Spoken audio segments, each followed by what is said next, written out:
an issue, or at least a potential issue for us a little bit later on here today. We have an air quality alert in effect for the tri-state region.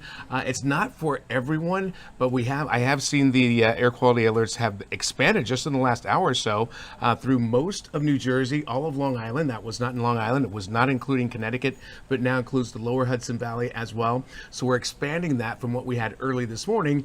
Bottom line is we have high levels of not ozone this time. It's the wildfire smoke from Canada that's coming down here. This happened last summer. Happened. It seems like it's happening each summer for the last 3 summers or so, something like that. But it's nothing like it was that original time where we had the AQI went up to like 200, 300, 400 plus. The sky was orange in some places here. You couldn't even see the sun in those situations. So this, I mean, you could tell from some of the live camera shots like you see right here, there's definitely some haze out there. So it's basically hazy sunshine that we have out there. Last AQI check that I did was around 60 to 70, so that's still in the moderate range. So it's not out of control at this point in time, but it is expected to get up into the upper 90s, low 100s at least this afternoon, which is the slightly unhealthy range. And when you say AQI, what does AQI mean? Air Quality Index. Okay. So it's just a measure of how many pollutants are in the air and then how that could potentially impact your breathing.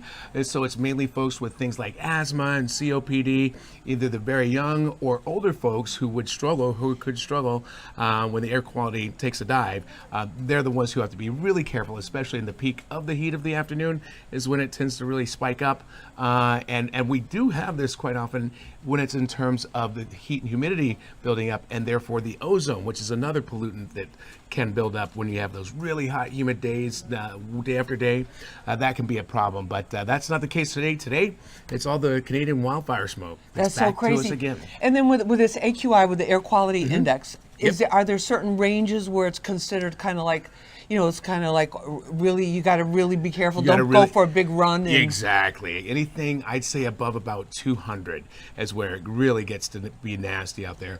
The slightly unhealthy range right now, I don't think too many folks have to be worried about that unless you have those specific issues out there with some sort of lung capacity or COPD, asthma, stuff like that. If you have that sort of situation going on, then you definitely want to take it easy. But the rest of us will probably be fine. But if we get above, like, say, 200, then a lot of folks are really going to want to take it easy. And it's pretty rare that we see numbers like that. And I think the last time I did see that was in a Canadian wildfire situation. So yeah, totally. Yeah, so it can happen. It does happen. So you definitely want to be aware. It's so funny. You can go, it'd be as simple as asking, hey, Siri, what's the AQI right now? Right. And, oh, look, she listened to me. So she's going to give it to me right now.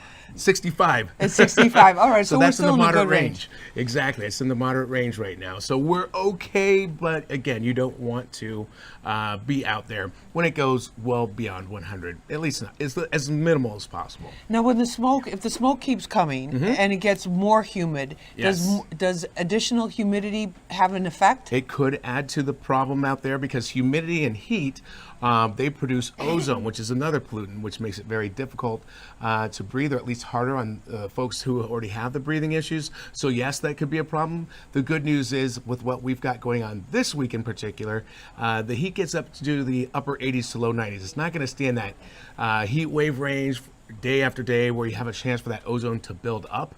And also the wind direction, I believe, is going to be changing going from today into tomorrow.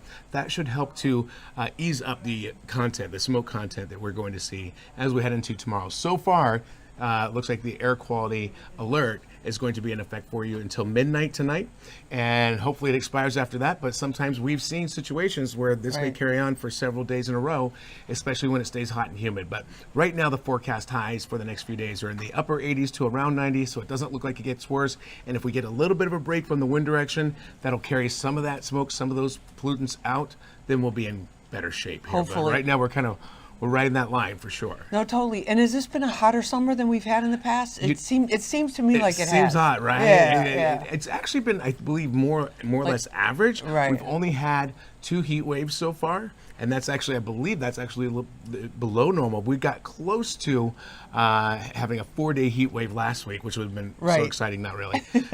All it is maybe for 490 you, degrees. Exactly. not for me when I'm out in the street there just trying to I know, hold it together function. Exactly. with the heat Hold it humidity. together. Exactly. That's I get it. But yeah, no, it's actually been a fairly average rainfall. We're actually below normal in terms of rainfall, which nobody ever believes that. They're like, what do you mean? What are you Did kidding we me? just get swamped last week? You just had like a couple of big floods within the last month. It didn't happen over the gauges in Central Park, so that's kind of how that works. So technically, we are about 3.5 inches, I believe, behind, 3.5, 3 3/4 behind in terms of rainfall for Central Park for the year. I know it's kind of hard to believe. And you're like, we don't need any more. The good news is that's why we're glad we have you to really give us a reality check on all this stuff. Yes. Exactly. Because sometimes I get it. It's kind of just like it's raining again, it's flooding again. Exactly. Well, that's the big news story. I mean, we saw what was it the water coming through the storm drain and out of the sewer, out of the walls and the subway system. That was some crazy looking stuff. Right. None of that, by the way, this week going on for us here. It looks good. pretty dry. All right. Yeah, we're dry most of this week. If we get a shower, it's like a quick little shower chance out there. There's one late Wednesday into Thursday, and another one maybe over the weekend, but nothing looks all that promising. It probably would be something more like a summertime afternoon thunderstorm more so than anything. So no major storms coming through. There is another tropical storm out there. Other piece of interesting news. She doesn't want to hear that. Okay. We have First of all, the smoke thing I hate because last time when it got really bad, I had I pulled out one of the old COVID masks. And people were walking around with it because when you're walking around on the street, it was very bad. That time where we had the extreme. Yeah, when it was really bad. Yeah, you were supposed to do that, and you had to use a specific mask and so on. I don't think we're that bad this go round, thank goodness. And actually, rain could help us out, helps clean up the air a little bit, but we don't really see much happening with that. But so far, what I'm seeing from the National Weather Service and so on, it looks like the wind direction change will be enough to get some of the smoke kind of knocked out of at least our immediate area. It might be more in upstate New York, but not so much for us here in the tri-state. So that would be good news. But what about this tropical storm? Yeah, let's talk about Dexter just a little bit. Give us the real. Give us the real. Not so good news. Dexter. So far the tropics. Dexter? So far this Dexter's his name. Oh no, Dexter is his name. I know. Everybody loves that name now, right? That show. Kind of a loaded name. Everybody. Yeah. Well, so far it looks like Dexter's not going to cause anybody any problems. So that's good news. It's off the coast of. It's actually about 300 or 250, 300 miles from Bermuda. It's out in the Atlantic waters. Okay. And it looks like it's going to hook northeast. So that being the case, it's moving away from land.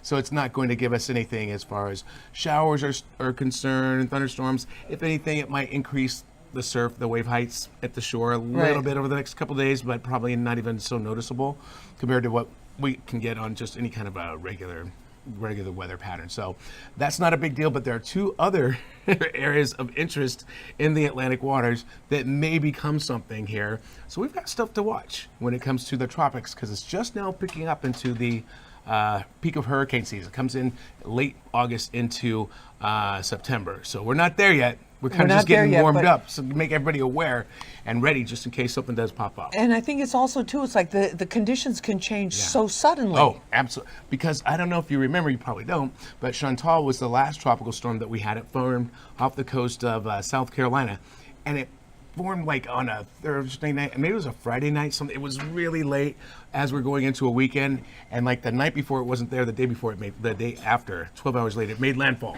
So these things can happen very quickly. Yeah, totally. So when it comes to the tropics, you got to stay aware, and because even a tropical storm can dump a lot of rain. And do a lot of damage in terms of flooding and so on. And keep the umbrella in your bag, you keep no that matter bad what. boy on standby during summertime. I mean, you really should have an umbrella on standby almost everywhere. Any in day. the tri-state, forget it. In New York area, totally. New York, New Jersey, Long Island. Exactly. It can happen. The season can change It in really a day. does. And sometimes Mother Nature's just going to do what she wants to do. Exactly. I know this is the forecast, but I'm going to play a game with Right, you. exactly. keep us on our toes. Well, listen, we have to stay on the clock because you have a newscast coming up on the new news. I got the new news, so I'm going to split out to that. go All right, take we're care going of to take that. a short break. There you go. And we'll be back right after this. But thank you to Mike. But before we go to break, Yep. Mike Woods, follow him, Mike Woods Fox 5 Mike on Woods Fox Instagram. 5. That's right. And a great colleague, great weathercaster, and thank you. just And to giving you it as well, Lisa. giving it to us in a way we can the understand. goods. It's what you need to know. Exactly. What Thanks, we need Lisa. to know. Thank you so much, Mike. Have a good show. Thank you. All right, thank you. We'll be back right after this.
Hey everybody, thank you for joining us. If you're watching on the Fox Local app, thank you very much. And also after this, please check out our watch section. You can catch up on all of our episodes of Street Soldiers, which airs here on Fox 5 New York, as well as the Fox Local app live stream every Friday night at 10:30 Eastern Time. And to all of my YouTubers, everybody that's watching us right here, right now on YouTube, thank you for joining us. You know we love the comments, so you can get those coming in. And you can also check out a ton of stuff on our Fox 5 NY YouTube page, a lot of in-depth stories, a lot of different shows. We have so much coming out of this newsroom and this building for you to check out, no matter what your interest is. So one thing I want to talk about right now is something that's going to be coming up on the 5 o'clock news today here on Fox 5. That will be Channel 5, Fox 5 New York. the cable station, the news station, TV station, and then also streaming on the Fox Local app. And that is my exclusive interview with rapper Sheff G.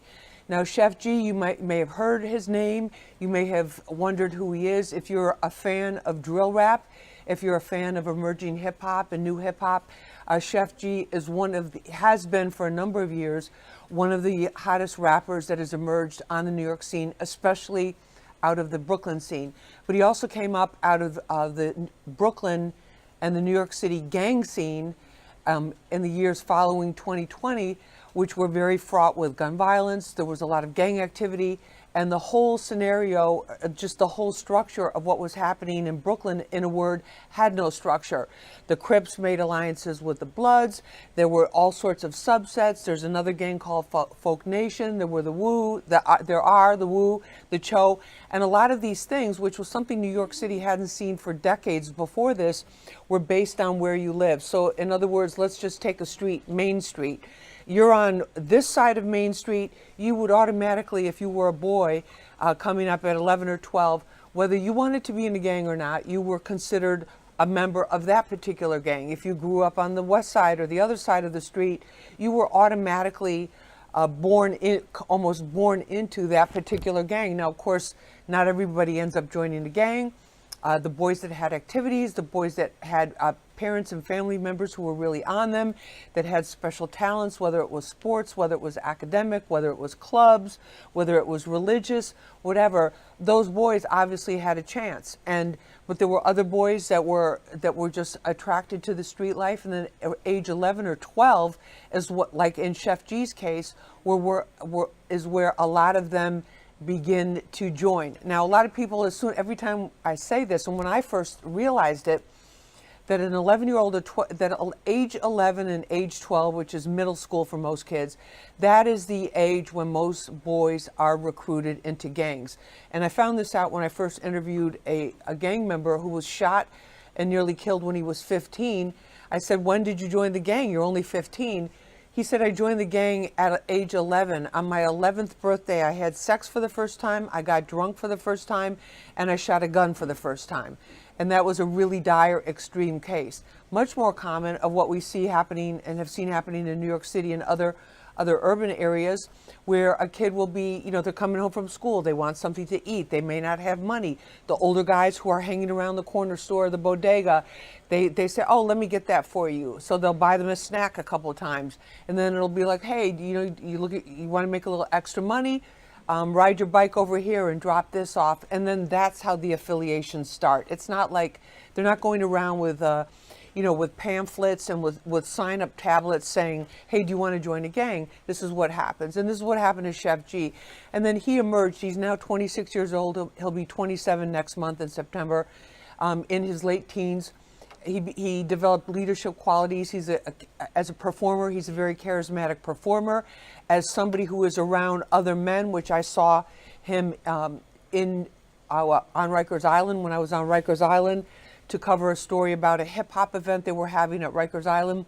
He's a charismatic figure among men too. They look up to him. So he was charged in the indictment, in a huge indictment, over 100 counts against himself and other members of the alleged two alleged gangs, a Crip set and a Blood set here in Brooklyn. He was charged with murder conspiracy, with a lot of other crimes. And by a stroke of luck, and also $1.5 million, he was granted bail, and he's been out on bail for about the last 15 months. Now, during the last 15 months, he has created his music company with his partner Sleepy Hollow. He has, which is affiliated with RCA Records. He's been on a tour of more than 24 cities. There's been no violence whatsoever. He performed at a Trump rally when President Trump was campaigning last summer, in the summer of 2024. But I actually met him in May of 2023 when he was being arrested on these gang conspiracy charges as he was coming out of the precinct. So I want to play you that report so you can have the backstory, because what's happened to him in the ensuing 2 years is nothing short of epic and nothing short of remarkable for so many different ways. He is now a platinum RIAA, that's the Recording Industry Association of America. That is the official seal of approval for artists in terms of their sales and streams of their records. He's now a platinum and multi-gold selling RIAA certified artist, and this is what he has done with his time since he's been out. There have been no further problems, but I want to play the story for you that we did in May of 2023, which was an exclusive. I was allowed to go out with the NYPD, with the Gun Violence Suppression Division, and then an investigation that they were conducting in conjunction with the Brooklyn District Attorney's Office. So take a look. 22 teams made up of the NYPD's Gun Violence Suppression Division and the Warrant Squad were briefed about the case, which stretches back 4 years. Over the coming hours, they took alleged 8 Trey gang members into custody.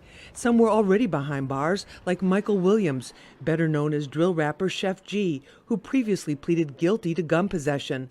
He was booked on new charges. Police say he controlled the streets even though he was locked down. Let's talk about Sheff. If Sheff said something, it happened. A simple text. We got to get a big one. That simple text created a war. Looking at right now, detectives and officers from the NYPD, the gang takedown that we were on that involved the indictment and the alleged crimes committed by Sheff G and his associates. It was a very, very large case. And this is another thing, I feel like I say it every time we do one of these, but this was really a groundbreaking approach to the whole gang problem, which the NYPD and the Brooklyn DA, they've also partnered with the DAs in the other boroughs as well, Melinda Katz in Queens, Darcel Clark in the Bronx, and of course Eric Gonzalez in Brooklyn, which is where this was taking place. And basically their whole strategy was, you cannot go after every gang member. There's thousands and thousands of gang members in New York City. You don't have the resources to arrest them, and in fact, you don't need to arrest all of them unless they're actually committing a crime. So they did through this. It's a very data-driven policing approach, and you know, we hear data. Data's helped us in so many other fields improve our lives in terms of health, social media, communications, our various personal preferences and our lifestyles. All products, all of these types of things, manufacturing, but this was a really specific example of police using data to identify with cross-linking surveillance video, cross-linking crimes, cross-linking these shooting incidents, which in Brooklyn were horrific. They're shooting across parking lots, playgrounds where kids are playing in broad daylight. Most of these were broad daylight shootings when people are out on the street. Kids are out during, after school or during the summer on their way home from school. So they use the data to identify what they call the trigger pullers. They said, the police told me, I was shocked the first time that they said this to me, and I didn't really quite believe it. And they're like, Lisa, there's only a small percentage in any gang who are the actual trigger pullers, who are the hitmen, who are the ones that go out, that are what they call the hitters, the ones that do the shootings that are out there. And the video that you're seeing right now, that's DA Eric Gonzalez with the purplish colored tie on there. And these were some of the officers I talked with that were involved in it. But basically they're saying that you identify who are these trigger pullers, and then that is what dismantles the gang. Not like trying to haul in 100 or 200 people, which is what they used to do and which is what they still do in some other cities, but what the NYPD, Gun Violence Suppression Division, Brooklyn DA's Gun Violence Task Force, what they did was they'd identify literally the individuals. This is the individual. He's been arrested for gun possession. He's in this surveillance video. And they cross-link all of these data points, and then they come up with a picture of who are the actual trigger pullers. These are the ones that they go out with. Now, in the indictment, they did not, which Sheff G in March of this year pleaded guilty to murder, conspiracy, and other charges in exchange for a 5-year prison sentence, which is going to start on August 13th, which is the reason we're taking a whole look at this situation right now. And his case right now is because he's going to be serving a 5-year prison term in a New York State prison beginning on August 13th, next week actually, a week from this Wednesday. He was alleged to have been the mastermind, have been the gangland godfather, to have been this era's generation of people who remembered, who were around during the John Gotti years in New York City. You remember, he was called the Teflon Don because the prosecutors, and they kept going after him, and they had him under surveillance, and they had all kinds of snitches in his organization, or which we should say confidential informants, what the street will call snitches. They had every kind of which way, and bodies were dropping left and right, and they couldn't get him until eventually they came up with the RICO charge. He's the one for whom the RICO charge was really invented and put to use in this particular way. This isn't a RICO case with Sheff G. I want to be clear about that. But they called John Gotti the Teflon Don, and they said he's the one masterminding it. He may not be the one pulling the trigger. He's the one that's masterminding it. With bless you, with Sheff G, the police said, the NYPD chief who was involved in this said, listen, he was so powerful. He said this to us on camera. He was so powerful that when he was in Rikers Island on a attempted gun possession charge, he was so powerful he could set off a gang war with with a text message from Rikers Island. Think about that. He's behind bars, not supposed to have a phone there anyway, sending a text message and ordering a gang hit. They also allege that he used his rap fund, his money he was making from rap, because in the streaming world and in the current configuration of the music industry, the money making part of it, the business of it, these streams, you can get viral songs here on YouTube and on a lot of the streaming platforms like Spotify, like Apple, like all of the other ones, and you can be making a lot of money without even having to go on tour or perform. So Sheff G was making a lot of money. The prosecutor said he was using this money to pay for these alleged hits on rival gang members. And then the gang situation in Brooklyn was so confusing to anyone. There were all kinds of charts, and they have the flow charts when they'll have the suspects. Then they'll have they're responsible for this group, this crew, that crew. Brooklyn, it was more like a spaghetti bowl, because they had 1 week they're affiliated with this other crew, and then it wasn't the traditional Bloods and Crips. It was subsets of the Bloods and Crips, and then within those subsets there's other sets. But then, depending upon the month, or depending upon your ops, what they call opposition, your ops, your enemies could be changing. The one that was your enemy last month could now become your friends or allies this month. So it's a very violent situation that was going on in Brooklyn, and these gang raids, takedowns that they did with the NYPD, and these big cases that the Brooklyn DA brought were one of the reasons why the shootings and murders, I'm knocking on wood right now, because we're going into one of the most historically violent months for crime every year, is August, and we're just at the beginning of August 2025. But these targeted takedowns, focused takedowns, these guys were all pre-indicted before they even put handcuffs on them. So that's how extensive the cases were. They had all these cases built up. They had all this evidence given to the DA. The DA takes it to a grand jury. It breaks this all down for the grand jury, gets indictments, and then they were going after these individuals. And of course, we did not show anybody or show any of our video until after the indictments were unsealed, in full compliance with the law, and also for everyone's safety and to protect the identity of anybody who may not have been who they thought they were when they were picked up. But they rarely make a mistake, because they've been surveilling these people, building these cases a lot of times anywhere from 1 to 2.5 years. So they know where this guy would hang out. They know where they were doing their what they call spinning, going out looking for ops and shooting people.